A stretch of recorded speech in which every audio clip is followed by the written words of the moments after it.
Hi, I'm Gene Braunstein. I'm here to interview a really fascinating guy with a story to tell, true story about his life. And it's really a roller coaster ride that you really need to hear about. It's real life, and at times it can be very terrifying, but it's an amazing, amazing story. And I'm here with a gentleman named Keeper, who lived this, who has written this, and it's fascinating and needs to be heard. So, how are you? How you doing?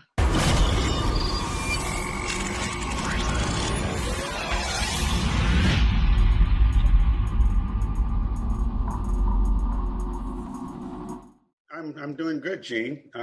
Really good. Happy to be here. Happy to spend this time with you and share this particular book. This is book one of a three-series book, from helplessness to hopefulness to happiness, and this one is helplessness. And as you mentioned, it is a true story. But what it is about is what happens to brothers emotionally when we learn our sisters have been molested or raped by someone in our house, and how the entire family is traumatized by all of it. For me and my three brothers, it's what do brothers go through? We're typically left out of the equation once these things come to light. You know, no one ever asks the brothers, are you okay? Do you need to talk? Is there anything you need? We're just shunted to the side and expected to just roll with it. So that's essentially what this is all about. Well, you're the male, so you're the male, so obviously you handle everything, which is the misconception. Yeah, well, that is certainly a societal construct in order to make men feel much stronger than we actually are, and not give space for us to let our feelings come forward. And at the same time, when we learn our sisters have been molested, as in our case, as we will get into, the people we need to speak to the most are the people who oftentimes don't want to talk to us. And those are our sisters. And there's so much trauma on all sides. There's wreckage that's strewn all over the floor. And how do you pick up those pieces, and how do you go forward? And most men, as you know, because we hold in so much of our emotions, especially if it has to do with being sad or perceive some sort of weakness, we walk in silence, and we suffer tremendously, emotionally, spiritually, mentally, with this, as do our sisters. And it is a devastating situation, and I'm glad to share what me and my family went through and continue to experience over the past 45 years. Now, how did this whole thing start with the book? How did that whole genesis happen? What was the spark that got you to do this? So you want to know how the actual book came about? Okay. Thank you for clarifying. Yeah. Yeah.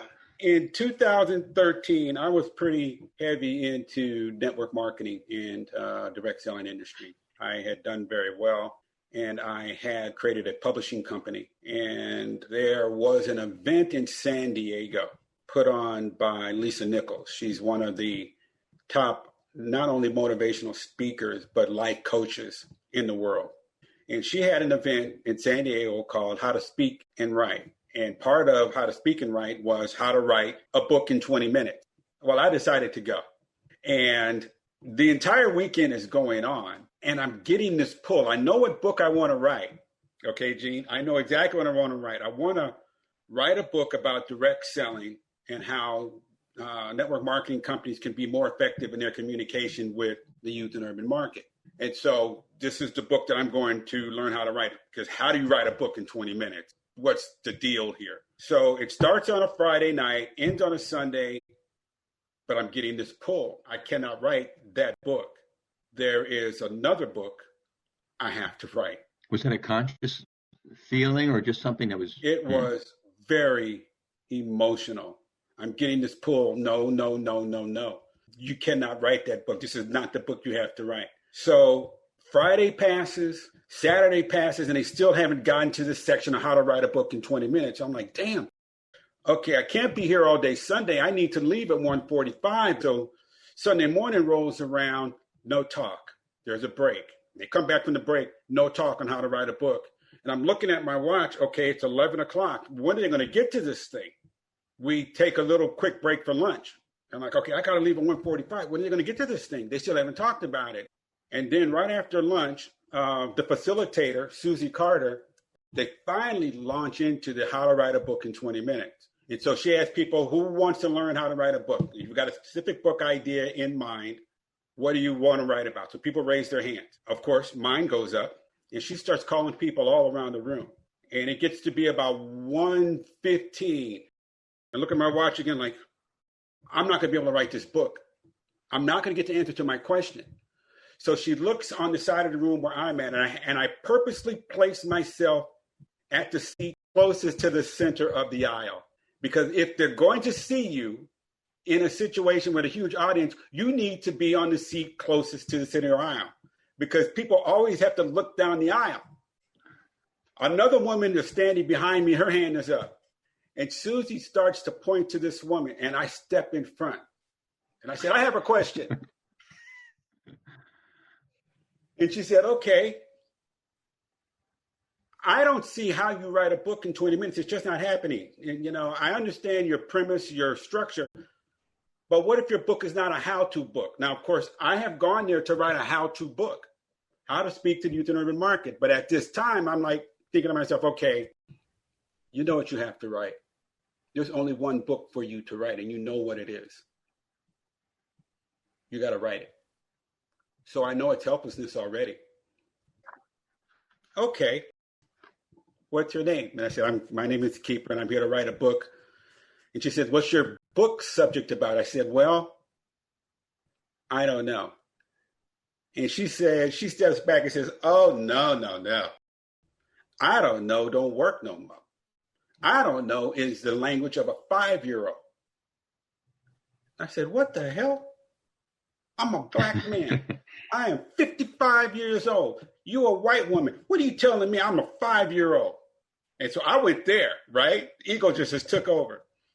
And then she turns to the crowd, some 400 people in the room, a couple of thousand people watching live stream. And she says, I don't know. And the entire room launches into, don't work no more. I'm like, what the hell is going on here? And she said, I know you got a book. And I know you know what it is. I said, I don't know what it is. She said, that's a 5-year-old's language. And she walks up to my face, puts the microphone in my face and says, Keeper, what's your book about? And I just looked at her. I said, oh, okay. You want to know what my book is about? She said, yes. What's your book about? And I said, my book is a story of learning when my stepfather molested my 4 sisters for 17 years. I didn't know anything about it. And what happens to men and brothers once we know, once we learn. That's what my book is about. She took a step back, eyes got big, and said, everyone stop talking, everyone stop talking, stop talking. There was not a sound in the room already. If you dropped a pin on carpet, you could have heard it.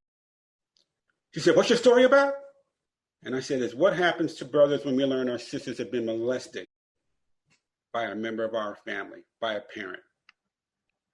The next thing you know, she has grabbed me and pulled me up to the front of the room and says, you have got to tell this story. What is it? Tell us more, tell us more. So I told her, I said, I was afraid to write this book, but I went to my second oldest sister and asked her if she was okay with me writing this book. And I'm in tears in front of all these people. I'm a mess. Because now I have talked about it. Pandora's box has been opened. And I'm just talking about it. And I'm noticing I'm feeling free. I'm feeling unencumbered. Stress is leaving because I'm talking about it. And I'm telling everyone the story. And Gina, as I look around, I'm seeing women are in tears. They are crying. Men are crying. I'm like, what is going on? It didn't happen to them. This is my story. Susie's in tears. I look at the back of the room. Lisa Nichols is at the very back, and she's just standing there clapping. I'm like, what in the world? So I finish up. I go back to my seat, and I'm sitting next to a couple of good friends. A woman named Elena, who lives in Canada, and a gentleman who I met named George. Spectacular guy. We become very good friends. And I'm walking back. They are just clapping. But George had this look on his face. He's a black man, a little older than me. But he's got this stunned look on his face like, what the hell was that? Within seconds, all these women just converge on me. I wish I had a brother like Keeper. I wish I had a brother like you. I wish my brother had done this. I wish my brother had done that. And I'm getting all these notes. Thank you, thank you, thank you. And emotionally, it is overwhelming. I did not know what to do. I couldn't take it. So I get up, I leave the hall, burst through the double doors, and they close. And I'm just standing there, just shaking. I'm crying. I've got these notes in my hand. Because I'm thinking, I'm no hero. I failed my sisters for 9 years when I didn't say anything. What? I didn't do anything. What do you mean you wish you had a brother like me? The doors burst open, and all these women come flooding out into the hall, and they all want to thank me. They all want to shake my hand, and thanks for telling the story. I needed to hear what it was like for a brother. You have to write this story. I had no idea. And I realized later the reason why they're crying is because they have a connection to what I'm saying. Directly or indirectly understand. And then when I started reading notes from women, and I have some of them still. I have some of them right here in the office to this day. Thank you for sharing that story. Thank you for telling what it's like for a brother. But then to read stories of our notes, my brother killed himself when he found out. My brother committed suicide when he found out what happened to me. The pressure was too much. He felt he let me down. It was an emotional roller coaster. It was an emotional roller coaster for sure. It took me 6 years to write this because there were times I just had to push back. The emotional strain of it was just too much. The weight of it was just too much. And I could see where it was causing me emotional stress. And then, like I said, I knew the only way the book could end is I had to have the confrontation with my stepfather who molested my sisters. And so I had to wait. And people would tell me, your book is taking too long. You need to finish it up. And I'd say, no, there's only one way it can end. I have to confront him. So that's how the book came about. Knowing you and your family, you are still, for the most part, a tight-knit family. I know several of your siblings and all, and wonderful people. Yeah, you do know a number of us, and you have for some time. But to answer your first question, when did all this happen? All this came to light in 1977. My family at the time, we were extremely popular in Los Angeles as a singing group, and we had been performing for years. And we boys found out about my two oldest sisters being molested by our stepfather on a summer day in Los Angeles. And because we were so popular at the time, the singing group, we were with United Artists Records at the time. And we were on the verge of signing one of the largest contracts by the record company out of Detroit, and never offered anybody. And then about 2 to 3 weeks out, we found out about this, and our entire world broke apart. You are correct. At the time, we were a very close-knit family. I have three brothers and four sisters, and I have an older half brother up in Portland. And so when we boys found out in the way that we did, it rocked us to our core, because we all believed we were so tight, we were so together, nothing could break us apart. You know, you always hear, you know, you got to be careful from what's coming from the outside. Well, what usually breaks a family apart is what takes place from the inside. And that's exactly what happened to us. We heard in about a 10-minute span what happened. And one of the more devastating aspects of it was to learn our mother knew about it the whole time. And she not only knew about it, but she covered for our stepdad. As at the time, we learned our two oldest sisters had been molested. Like I said, we are a family of 8. I'm number 2. So when I speak of older sisters, all my sisters are younger than I am. But then we found out years later that it wasn't just my 2 oldest sisters, it was all 4 of my sisters and what we went through. How long was that span of time? The span of time from the molestation. The molestation started, we were living in South Central LA. We were pretty poor at the time. We were just constantly struggling. And then around 1971, when our stepdad, apparently that's when he started molesting my sister. So 1971, I was in junior high school, didn't know anything about it. None of the boys knew anything about it. It was the secret that kept on giving. It never ended. My stepdad went after my oldest sister. Then after that, he targeted my second sister. And all the while, as I said, we 4 boys knew nothing about it. And so we went through a period of about 8 years until we finally found out. As I said, we were on the verge of signing this contract. We were so close to everything that we had worked for to get us out of poverty. We were very, very good. We were really good. And then it all came crashing down. And the trauma for boys, for men, when you find out that your sisters have been molested and there's nothing you can do about it, is tremendous. You just can't escape it. And so you shut down. And that's what happened to us. So you shut down so to really take care of yourselves. Mm-hmm.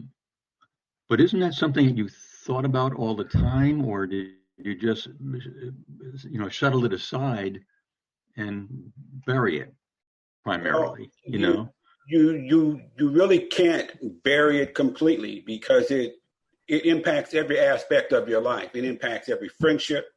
It impacts every job. It impacts every decision that you make going forward, whether you know it or not. In our instance, when we learned that our stepdad had molested our 2 oldest sisters, we all found out at the same time. Well, it all came to light for us 4 boys at the same time.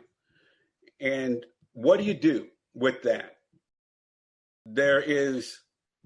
You start to feel this tremendous sense of shame and guilt, because how can you not know as a brother? Yeah. How is it possible that something like this not only has happened in your house, but has happened in your house for years and you not know?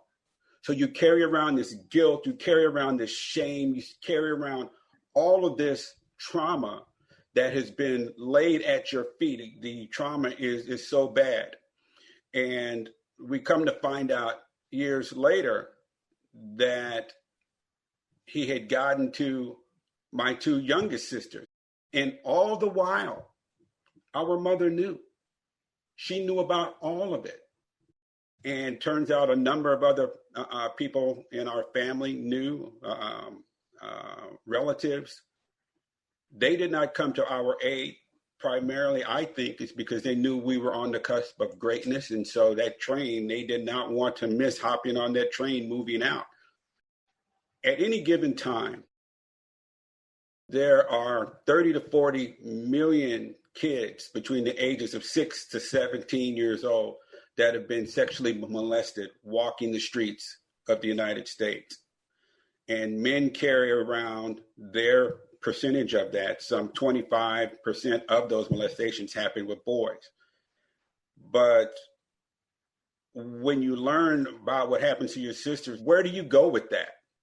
You know, there are no support systems for us. For women and girls, they have groups that they can go to, people they can talk to. But for men, we have absolutely nothing. And back in the 70s, too, you know, it was just hidden. You didn't talk about it. And being a male, you were able, you know, you were supposed to not feel the feelings, which was totally wrong. But that's a lot to carry around. Well, when I found out, I was 17 years old. My oldest brother, he was around 18.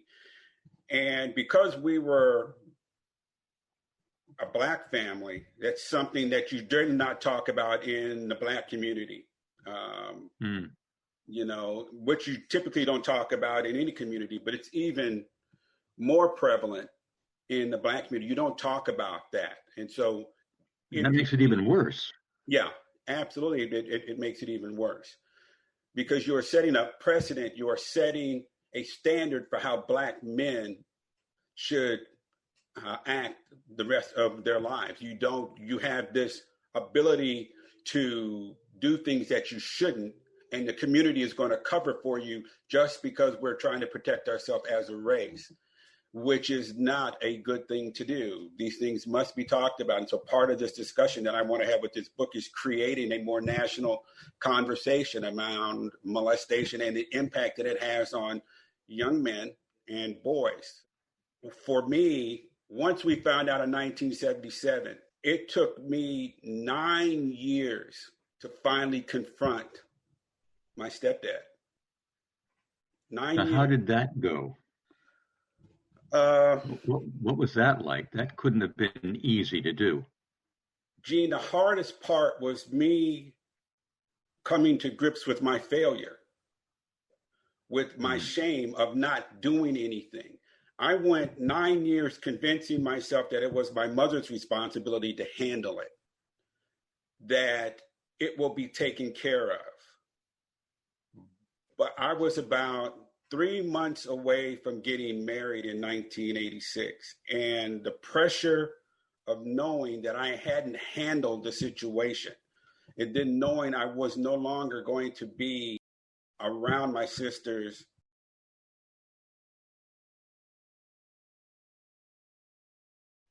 I just couldn't handle it. So about 3 months out from my marriage in November, I found the courage to confront my stepdad one night and gave him 24 hours to leave the house.